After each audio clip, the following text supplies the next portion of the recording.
Welcome back to the Daughters of the Moon podcast. We're grateful you can join us for another week. You bet we are. And we're lucky today we have Linda Yael Schiller with us. She is an internationally known expert on dreams, nightmares, and trauma treatment. She's the author of several books, including PTSD Dreams, Transform Your Nightmares from Trauma Through Healing Dreamwork. Linda's created several innovative methods for working with both nightmares and dreams. She's Linda's integrated psycho-spiritual and embodied approaches to enhance resilience and extend to her dream work consulting and therapeutic practice. Her teaching, coaching, spiritual guidance, and therapeutic practices explore the intersections between psychotherapy, neurobiology, spirituality, energy work, and embodied therapies. Those experiencing or working with nightmares, PTSD, and the trauma of all kinds can benefit from her work. So we're very happy for you to join us. Thanks for joining us. You bet. Thank you so much. Thank you for inviting me. Yes. So can you tell us a little bit about your journey and how you got into it and your books and Sure. When I was young, I've always been interested in alternative and uncanny ways of experiencing the world and knowing. So I always had a sort of a spiritual orientation, even as a child. But I didn't start doing dream work specifically until I was in my, I guess my late 20s, early 30s when I moved to Boston. And a friend of mine came up from New York and said, "Hey, I'm really done with living in such a big city, and I'm really happy to be in Boston. And the only thing I miss is my dream circle. So I'm going to start one in Boston, and will you join me?" And I just knew to say yes. And the next question I asked her is, after I said yes, was, "What's a dream circle?" So that was it. I knew to say yes to something before I exactly knew what it was, and it has really been my life work and my life path. So in brief, a dream circle is simply when you get together with a group of people to work on understanding, unpacking your dreams and how to manifest the meaning and messages from them into your life. That's So very that's how interesting. it started. And then we've been meeting for over 40 years, continuously. Wow, that's very interesting because I do dream journal and I am very fortunate because I am one of those people that actually most of the time remembers my dreams, not always, and usually remembers them quite cognitively. Like I remember a lot about my dreams. It's very unusual when I don't get that hook into them that I can bring them into the waking world. So can you talk a little bit about that? Is there any techniques to help people with that or? Absolutely. You are one of the, I don't know if I should say lucky or talented or fortunate ones, but another way of understanding it is there are two kinds of people in terms of tuning into intuitive ways of knowing. There are Dr. Ernie Hartman wrote about thin boundaried people and thick boundaried people. And neither one is better or worse than the other. And we need both in our world and society. And people with thicker boundaries are the people who are much better at linear, left brain, cognitive style thinking, our mathematicians, our scientists, our logicians, and we need them in the world. They do not have felt sense as much. They're not tuned into messages from other spheres as much as thin boundary people. And those of us, and I include myself here, who are thin boundary people, are much more porous to receiving and holding on to information that we gain in unusual or less traditional ways. So we work more with our right brain, where the creative, spiritual centers of our thinking are. So the fact that you have an easy time connecting with and remembering your dreams speaks to that is one of your strengths, then one of your superpowers, if you will. And it sounds like you are doing something that I would recommend to everyone to do if they want to remember their dreams, which is to journal. So you keep the best way to remember your dreams. First of all, you have to want to, right? So if you have an intention, if it matters to you, if you care about it, that's the first step to remembering a dream, because if it doesn't really matter that much, you're going to be less likely to remember it. That's true for almost anything. So starting out, if you want to remember your dreams, do that. And then the next step is have a journal next to your bed with some kind of writing material. And as quickly as you possibly can, when you wake up, jot down anything you can remember about the dream that you had. That includes the middle of the night if you can rouse yourself, or first thing in the morning. And the other piece of journaling is not to dismiss any dream that comes through as unimportant or too small, or as one of my group clients says, just a fragment or just a snippet. We have been telling her for years, there's no such thing as just in dreaming. So if you remember one word or one phrase, that's fine, jot that down, because you could get worlds of information from working with just one word or phrase.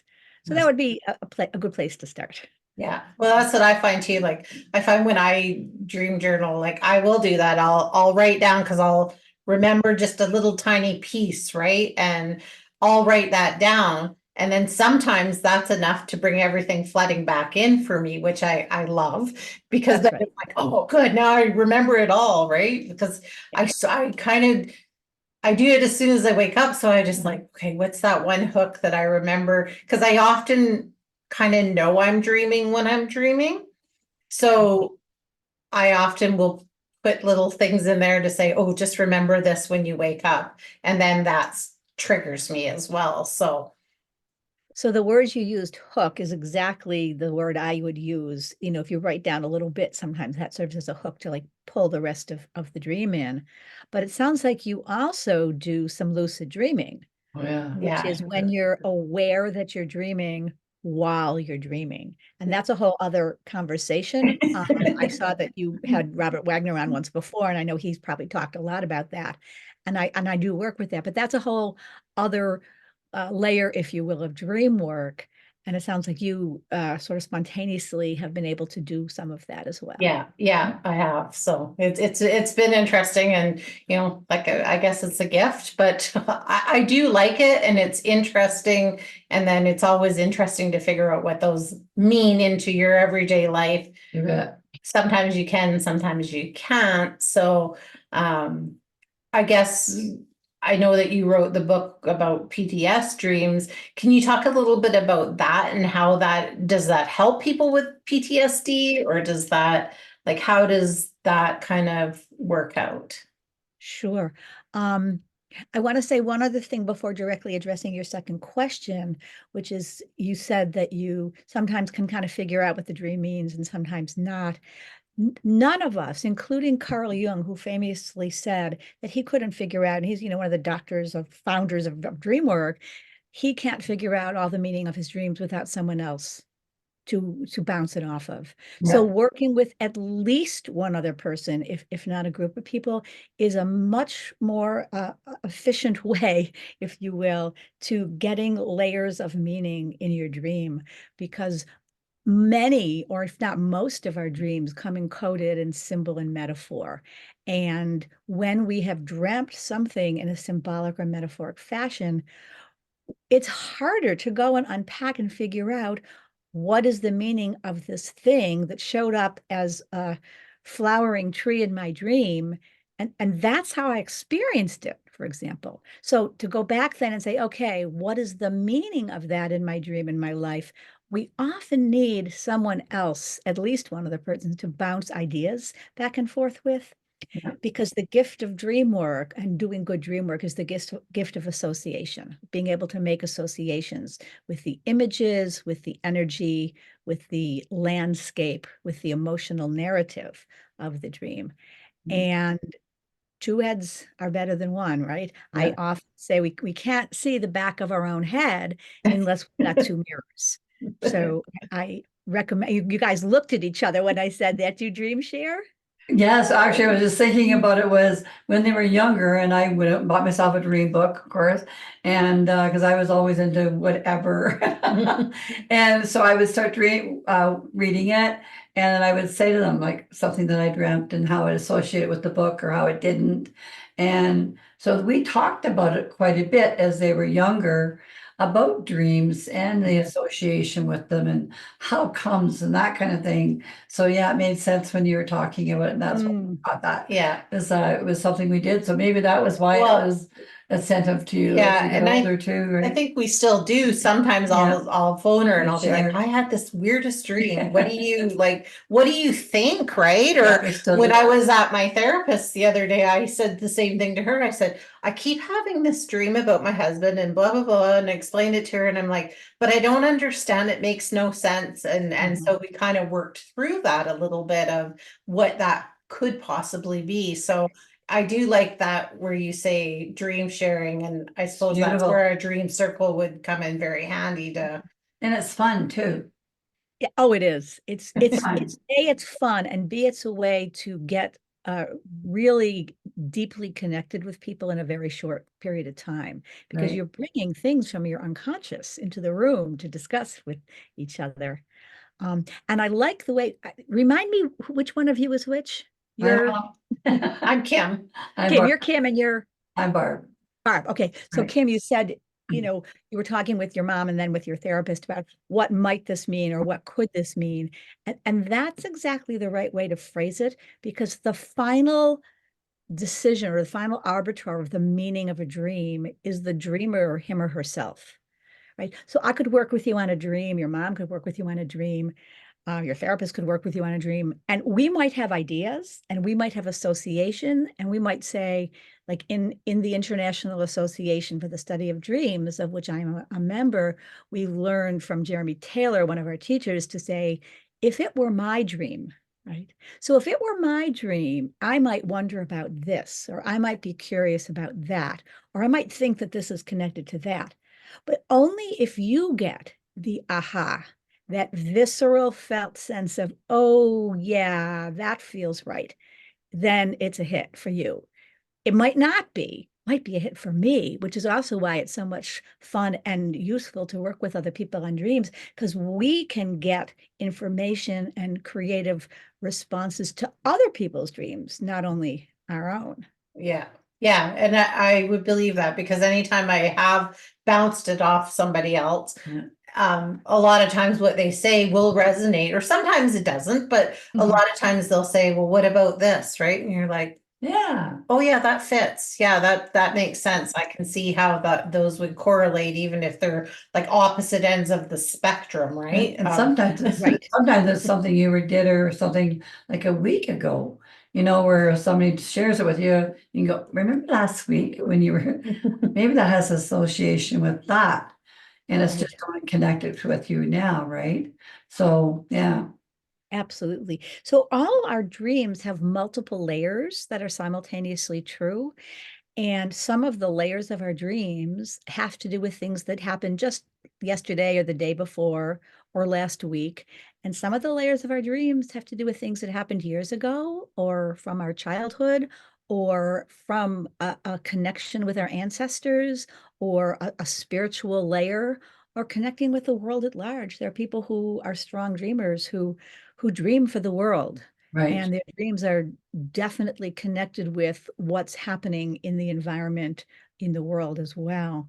And it's not an either or situation. It can be yes and yes and, it has this meaning for you and this meaning for you and this meaning for your family and this meaning for the world. Right. So the more we sort of work with the dream, the more potential we have to get at these layers of knowledge and information. Well, I used to dream about worldly things, but then I quit doing that. Can you tell me why I had done that? Well, tell me, when you dreamt about things to do with the world and when you stopped. I probably at least 10 years ago, even though I have had some premonitions sort of since then, but because I don't do it so often, I'm not as in there to trust myself as repeating it. So I'm keeping it more as a hush hush situation with myself to see if it comes in, to see if it happens sort of thing. So, but I think it's stopping me. I think you're right. And when we talk about dreaming for the world, sometimes we're talking about premonition dreams, because within every dream, there possibly is a hint of prophecy, possibly a hint of premonition. But that's not A, it's not all dreams, and B, it's not the main point of all dreams. No. Um, But absolutely, I think you hit the nail on the head, Barbara, that when you said, I used to talk about it, And then I stopped. I'm kind of keeping it close to my chest. I'm keeping it hush hush. Well, your dreams are getting the message from you that we're not going to talk about this right now.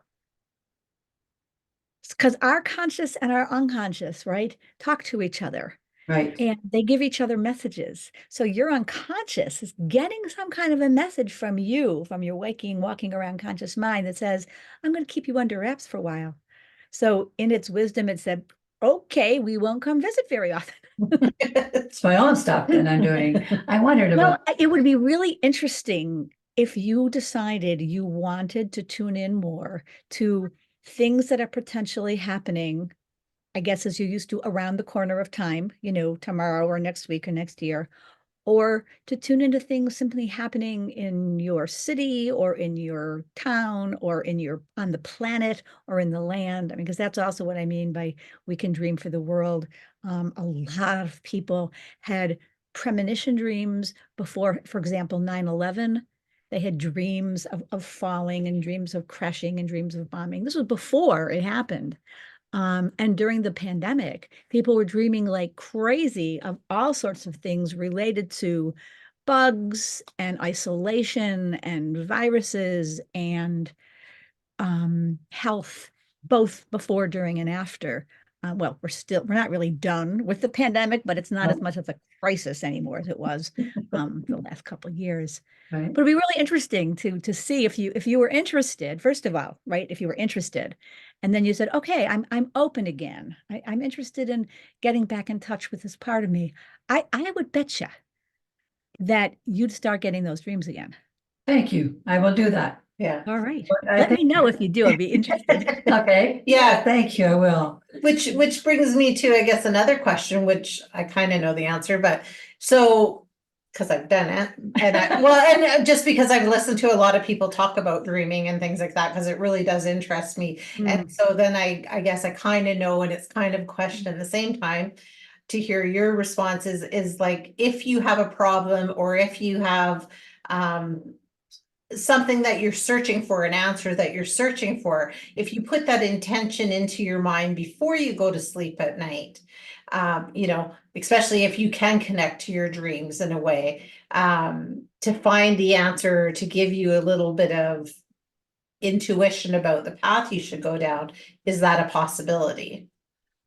Not only is it a possibility, it has been done for millennium, for centuries, for as long as we have been dreaming and asking the gods or the divine or the universe to help us with our dreams. And it's called dream incubation. I don't know if you've heard that phrase.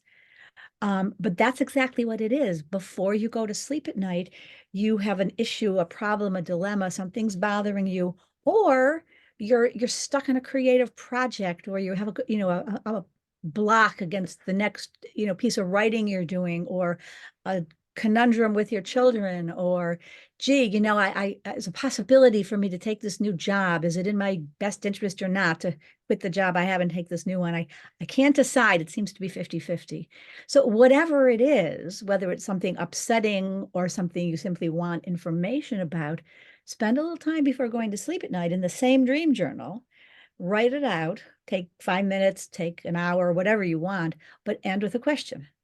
And the more specific your question, the higher the likelihood that your dream will answer it in a clear way. Beautiful. Mm-hmm. And if your dream comes through and you can't make head nor tail of it, don't give up. Just simply say to your dream muse, thank you very much for answering me, but I can't figure it out. Can you please be clearer? I need crystal clear clarity here. No more metaphors, please. Right.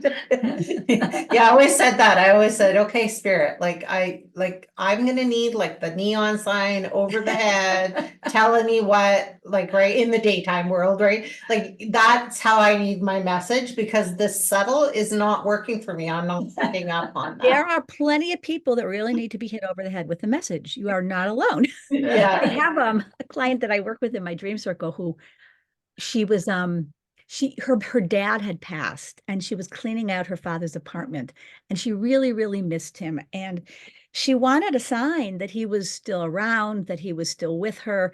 And she wasn't getting like the feeling so much. And so she turned to her dreams and asked, she says, Dad, I need a sign. Are you still around? And their last name, what was the last name? It doesn't matter. I can just make up a last name. It was Miller.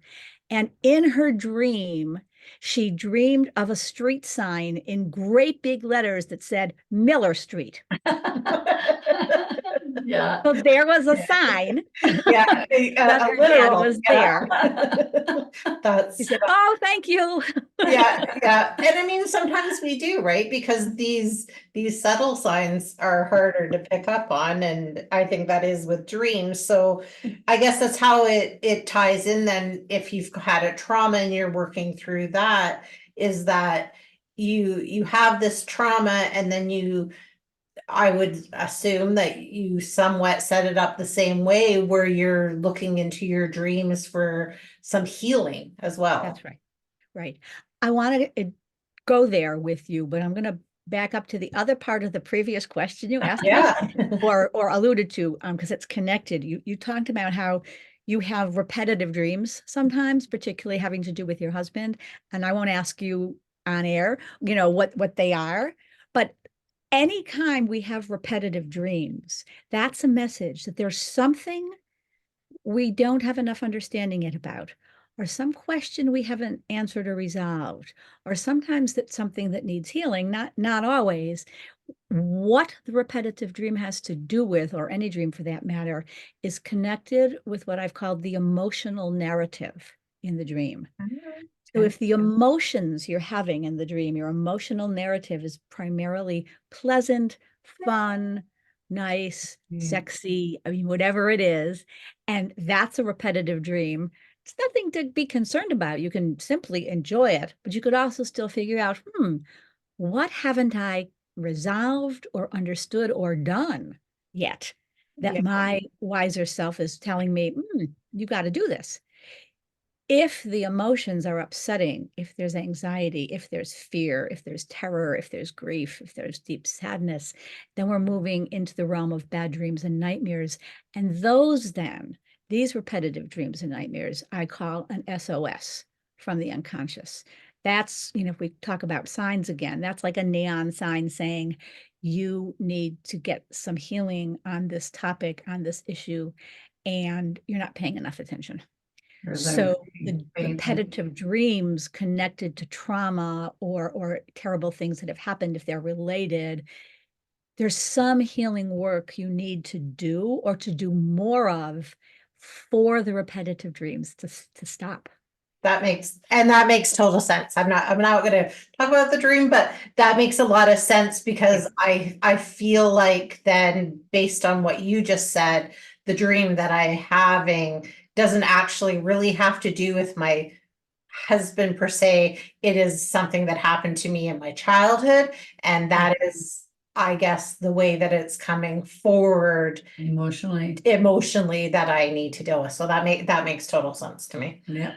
Does it now? You just did a piece of dream work right there. Because you understood that the dreams that you've been having were actually symbolic dreams, right? So that was one thing you understood. Oh, it's not about this thing, this person that I'm dreaming about, but it's connected with something else from my childhood, which is very, very common. And it's very common that that's the way upsets or traumas or difficult experiences from childhood come through to us as adults. Because when we're kids, we often don't have the resources, both either internally or externally, to fully deal or cope with or resolve whatever the upsetting thing is. And so often our bodies and our minds in their wisdom kind of put it on a shelf until we're in a place in our life where we're safe enough and stable enough and resourced enough to be able to take it off the shelf and finish the work to heal it. Yeah, and that does make sense. I mean, because it's not the same dream, it's just the same context in the dream. I have had a reoccurring dream since I was a child. I always dreamed of my grandparents' home, and in the home there's always a war and there's always these soldiers coming into the house. And I remember my grandma's big flowers at the side of her house.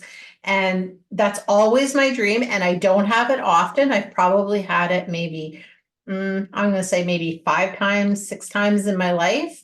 Mm, Over the course of since I was a kid. Right. And so Right. it's very interesting. And I always try to, like, when it comes, I'm like, oh, what's going on in my life that would trigger this memory? And is it, is it something that I'm dreaming about from the past? Or is it just, yeah, like it's interesting that it only kind of comes at certain times. And I don't really remember what happened in those times to correlate it, but yeah.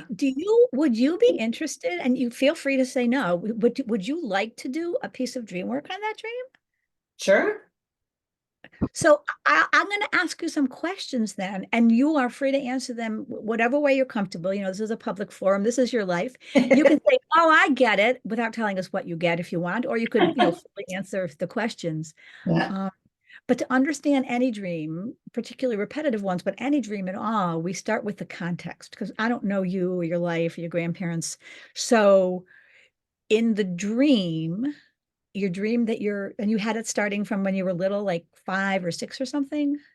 Yeah, probably about, 3. yeah. I just got 3. Mom says 3. Listen to Mom. Mom says 3. I just got Yeah, three. I was young when I started dreaming. Yeah, that's Okay. right. So the dream itself, you described you're at your grandparents' house and you can see there's flowers. I don't know if they're in the house or outside the house, but they're soldiers. And it's a sense that there's a war going on. And anything else about the dream that I'm not remembering? Nope, the flowers were outside and I remember them from my grandmother's yard from when we visited. Okay. Um, it was just, yeah, it was basically almost like a Gone with the Wind kind of thing where these soldiers were coming in to the house and you're kind of housing them, but there was a lot of chaos and you couldn't trust some of the soldiers and yeah. And the people change in my dream as the Yeah. years go on. So there is some changes to the dreams, but Right. So that's also true that sometimes with a repetitive dream, we have the exact same dream over and over again. Sometimes there are little differences, and sometimes it's just the theme that's the same, but the characters in the landscape change, but the theme is always the same. So what's the emotional narrative of the dream? What are your emotions? What are you experiencing when you have the dream, when you remember the dream? I'm usually scared. Okay. So unsure, I'm kind of just, yeah, just I don't feel comfortable. It's not a good feeling, scared of the people coming through the house, but also scared of what's happening outside of the house. Sure. So feeling unsafe Yeah. and scared, something bad could happen here. Yeah. Um, Back to context outside of the dream. Is this your mom's parents' house or your dad's parents' house? My dad's. Okay. In his side of the family, in terms of family history, is there anything about the dream that is history, that were his family ever in a war zone, or were there soldiers? Mom is nodding. Yeah. Yeah, my grandfather was in the war. Okay, can I ask which war? Second World War.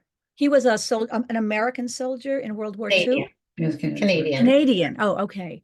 And in real life, do you know anything about what your dad's or your grandparents' life was like during that time of World War II?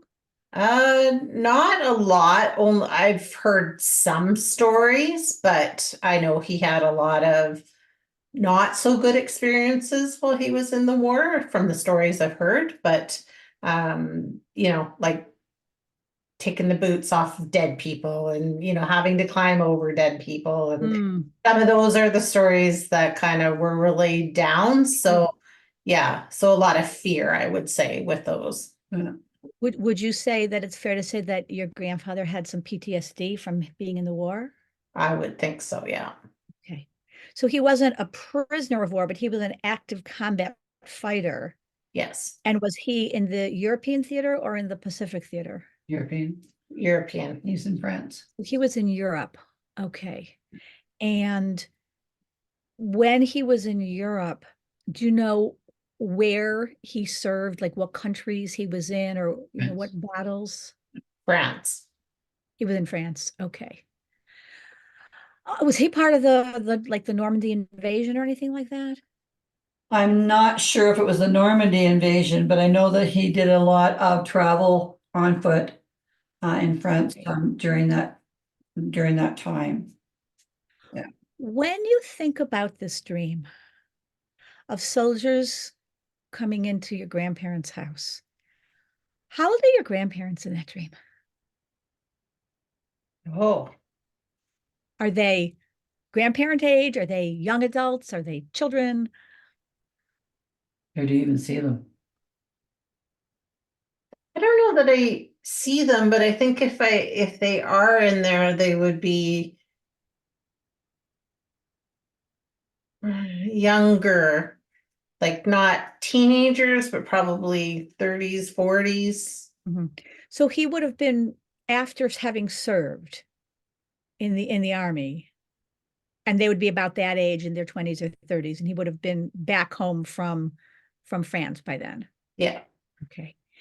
Is there any sense that your dream is connected with something, whether you know it or not, just listen to your body, with anything he might have experienced while he was there? Yeah, I think so. Okay. How did you know when I asked that? Because I kind of got it in the pit of my stomach. I kind of just thought like it, almost like I couldn't breathe for a second. And then in the pit of my stomach was like, yeah. And my body just said yes, right? Yeah, good for you, because that's exactly how we listen to uncanny ways of knowing. You experienced what Eugene Gendlin in his focusing work calls the felt sense. So you had a somatic response, a physical response to the question. And that is something that no amount of interpretation or understanding of a dream is going to give you. You feel it in your gut. Yeah. And then you know. So I would wonder about what his role was, whether he was the soldier who went into people's homes and they were scared, or whether they welcomed him, or sometimes it was one or the other, because in France there was Vichy French and there were the resistance. And so it was very complicated in France. So I'm wondering if somehow you're carrying some of his trauma around being in the war, and the dreams are coming through with a request for you to help him out. I don't know if he's still alive or not, No, he's passed now, but but it might be that even from the other side, he's saying, this is actually what I'm writing about right now. Is the next book I'm writing is ancestral dreaming. And one of the ways our ancestors come through, sometimes they come through to say, hi, I'm still here, I love you. And, that's one of the ways. But sometimes they come through in our dreams and say, I'm still hurting from things that happened in my life, and I haven't finished resolving them, even though I've passed out of my body. And can you help me? interesting. And that is really interesting because That makes sense. and Makes 100%. it does make a lot of sense. Yeah. And when I dream of people that have passed, it's interesting because, yeah, it kind of feels like by what you've just said, I am taking on some of their trauma that they had when they were in this world. And I guess that's the message. Because sometimes you have these dreams and you're like, that's the weirdest dream. And that, like, Where did that come from? It disturbed me because it was so vivid and so out of character for that person. And they've since passed. Right. Yet it was something that I think they were dealing with. And so that makes sense to me of why I would dream it. So I guess that's my. Often, when there are either family secrets or things that just aren't talked about. And the generation of our grandparents was a generation of, we don't talk about that stuff, pretty much. They put it behind them. Right. And so I wonder what he experienced that he held on to and he didn't talk about. So he didn't get a chance to air it, to do his grief work, to do his resolving, that has gotten passed down to the generations. And because you're a a strong dreamer and you're thin boundaried and you're getting these hits every so often, it might be that you're being called to do something from here to help the people in that house. Right, right. Oh, interesting. I'll have to ask my uncle about his story more. Yeah. That's a great way to start. Yeah, yeah. And then you can actually dream your dream forward. You can do it even before you ask your uncle. But what a beautiful way to work with upsetting dreams is, one of the things I tell my clients and the people I work with is, wherever you woke up, that's not necessarily where the dream ended. That's just where you woke up. Right. So you can go back into the dream with enough safety so that you don't get scared. And this is the Gaia method that I designed for working with nightmares, with enough resources so that you're safe, and dream the dream forward until there's a resolution of some sort that feels complete. It's like continuing the story. You write your story didn't end, you just stopped writing, but now you're going to end the story in a way that feels resolved and safe for everybody involved. Okay, that makes sense. So then that helps with if there was a trauma of my own, say from some other repetitive dream or this dream where maybe it's not my trauma, then I Somebody can else's. work that through. Barb, were you going to say something in Yeah, response? it was interesting as you were going through the scenario of it and asking her the question, that it was interesting because I was picking up things about, I should mention that to her. I should mention that to her about things that I know or think that it could be evolved around. But just some of the little brief things that she said brought me, it like gave me a little, aha moment. I need to maybe mention that to her to help you find a resolve. Right, sort of thing. Yeah, so that was very interesting because we talked about that earlier about communicating with somebody else, right? And getting some of the answers you're looking for. So yeah. Kim, you are one lucky daughter to have a mom who's so tuned into that. That's Yeah, great, because yeah, that information, whatever it is that you thought of, Barb, is going to help heal. And when we're carrying things, particularly sort of multi-generationally, the way to get it to stop, right? If there's something upsetting that's been kind of going on from generation to generation, the first way to get it to the end is, first you have to be aware, Right. to know what it is, and then say, oh, is this really mine? Or is this actually not mine? Now, there might be things that are yours too, right? That have Yeah. similar emotional qualities that are tangled up in the dreams as well. It's not only your grandfather's stuff. There might be things of yours as well that might be contributing to similar feelings. Yeah. But if you, Barb, or you talk to your uncle and you find out certain things, it'll be easier then to say, oh, okay, that's not me. I don't have to carry this. I can put that down. I right. can be boundaried against other people's life experiences. Right.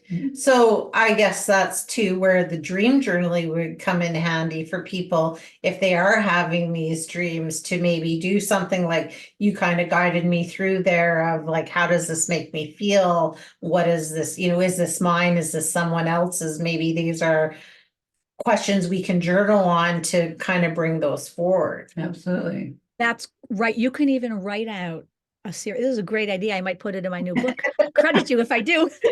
All right. You can write out a series of prompts for yourself.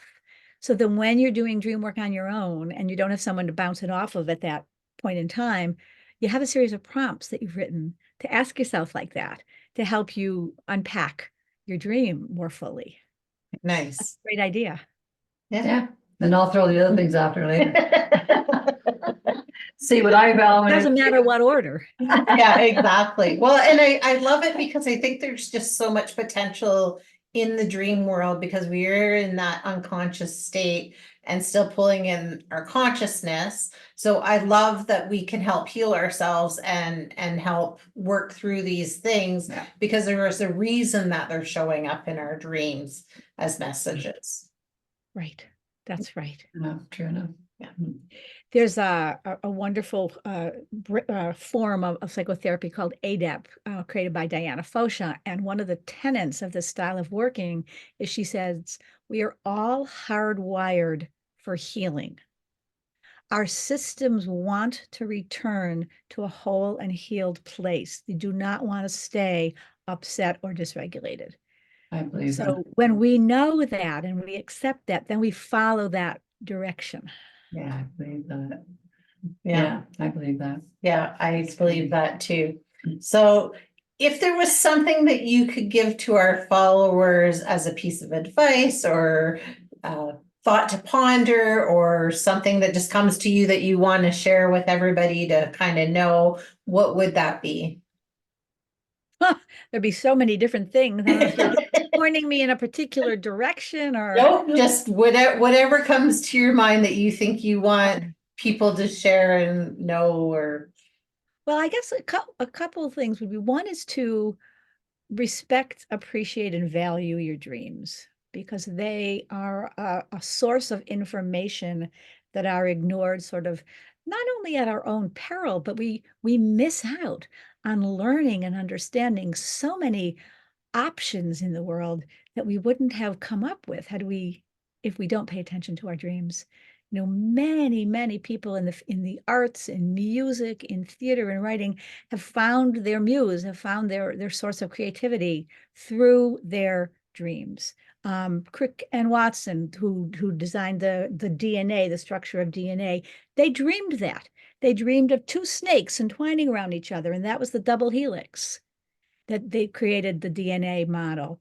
Paul McCartney, one of his famous songs, Yesterday, he dreamed the entire melody intact when he woke up. He didn't have words right away, but he had the melody and he kind of notated the melody. And the story goes, until he got words up to go with the melody, he was writing something like rice and cheese, da da da da da da, rice and cheese. Really then put the words of Yesterday to the tune that he dreamt. Yeah, Okay. well, that's neat. Another question, are those your books behind you there? Yes, Can we have a look at them before we absolutely. go here so that people can see them and know what you do and what you've written? Thank you.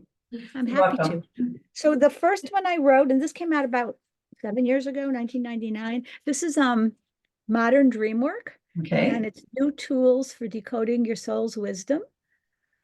And that includes a little bit of everything we've talked about, recalling dreams, dream incubation, the layers of dream work, an introduction to the Gaia method of working with nightmares, doing dreams and creativity, and a piece on nightmares in this book.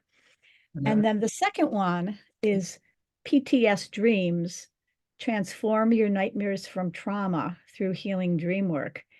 And this book insisted on being written during the pandemic, because I wasn't planning to write another book quite so quickly, but we were all experiencing simultaneous personal and global trauma during the COVID pandemic, as well as various climate change and wars in different places. And the book just insisted that I couldn't wait, and it needed to be written. So this one really takes us, the PTSD Dreams, it gives you an overview on understanding the nature of trauma and how it's related to nightmares. A whole chapter on dissociation, which is how and why we forget parts of things that happened until our system is ready to deal with them. And then in great detail, it goes through the Gaia method, which stands for Guided Active Imagination Approach, that allows us to do deep dream work with scary nightmares from a safe and resourced place, so that we don't inadvertently re-traumatize ourselves or the people we're working with in talking about the nightmares. And that method that I designed is based on sort of two legs. And one is on active imagination, which is the Jungian style of dream work. That's part 2. But part 1 is the resourcing. And that is really based on protocol from EMDR. I'm an EMDR therapist, eye movement desensitization and reprocessing. And it's about establishing and really spending a lot of time establishing and putting together resources for yourself to feel safe, secure, protected before going back into the dream and mucking about, if you will, with the scary stuff that's in there. And then it also has a chapter on lots and lots of, both books have lots of examples, very easy to read. You know, it's not fancy, it's not difficult, you know, psychotherapeutic psychobabble or anything. And there's a chapter that says it's full of techniques and things to do before, during, and after your dreams to help you heal and resolve the nightmares. And then the final chapter in that book is sort of my mantra, if you will. And the final one is called From PTSD to PTSG. And PTSG I coined post-trauma spiritual growth. Nice. I Well, love maybe that. maybe the next time you join us, we can talk a little bit more involved on that. Oh, I'd be happy to, sure. Thank you. That'd be lovely. That would be lovely. wonderful. Yeah. Yeah, because this flew by. I learned so Whoa, much. yes, And yes. like I say, it intrigues me because I've been doing dream work for a long She time. has, she And really has. so, yeah, anything new you can learn to sort of, you know, give your little self a little bit more in your repertoire to deal with and help is great for Yeah. me. So So please do come back on. yes. And us. can you Well, tell thank you. everybody where to find you? Sure, thank you. My website is www.lindayaelschiller. That's LINDAYAELSCHILLER, all one word, .com. And that tells you, you know, everything, everything you ever wanted to know or didn't about me. It's connected to my blog as well. I've been writing a blog for years, and each of the two books has their own website. So there's www.moderndreamwork and www.ptsdreams. And both of those give you an overview of the book and some of the endorsements and recommendations and ways to get it.